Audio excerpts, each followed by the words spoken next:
I think when I saw My Own Private Idaho, that had a big effect on me, and I think that made me want to act. And then I have to say, it's embarrassing, but I used to watch Beverly Hills 90210 and just thought that that was the coolest thing. It's hard to say if comedy or drama is harder.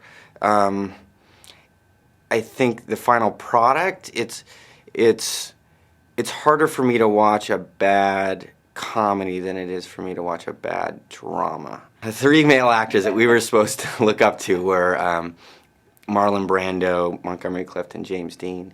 And James Dean in particular for the way he brought his own life and feelings to the performances and how raw they were as a result. And so I was very aware of James Dean before I played him.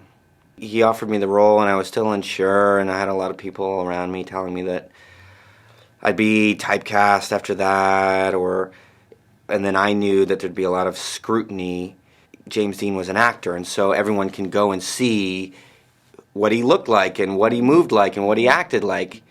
Doing Milk was an incredible experience. I talked about how My Own Private Idaho had such an effect on me, and also Drugstore Cowboy, and Gus Van Sant had been a hero of mine, since I was a teenager, and then Sean Penn as well, and so it was a chance to work with two of my heroes.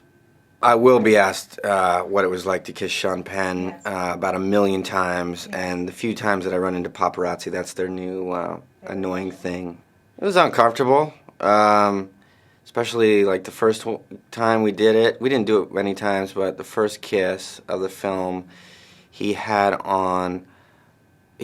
a beard, but he needed a slightly thicker beard, so he had some hairs intertwined in his real hairs, and so we kissed, and those kept getting in my mouth, and it was just kind of uncomfortable and like not that fun. When I saw Spicoli, I just wanted to make out with him.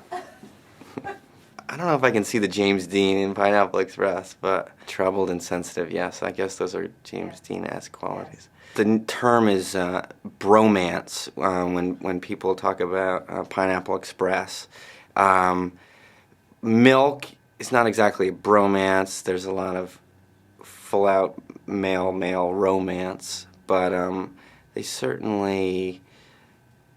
I would define Pineapple Express as a love story between a dealer and his client.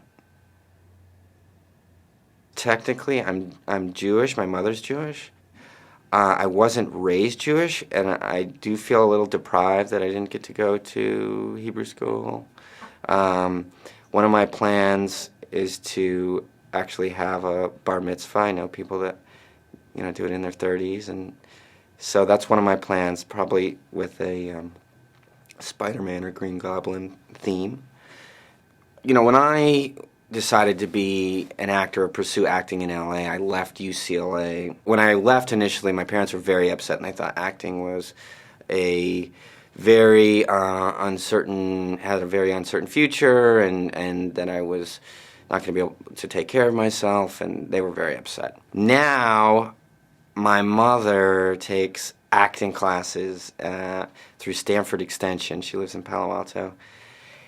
And out of that class, she started a comedy troupe. Turning to comedy, I think there was something having to do with like self-hatred or a certain level of like hating a lot of the stuff that I'd done before, and so just needing to like be stupid and not take myself so seriously, I guess.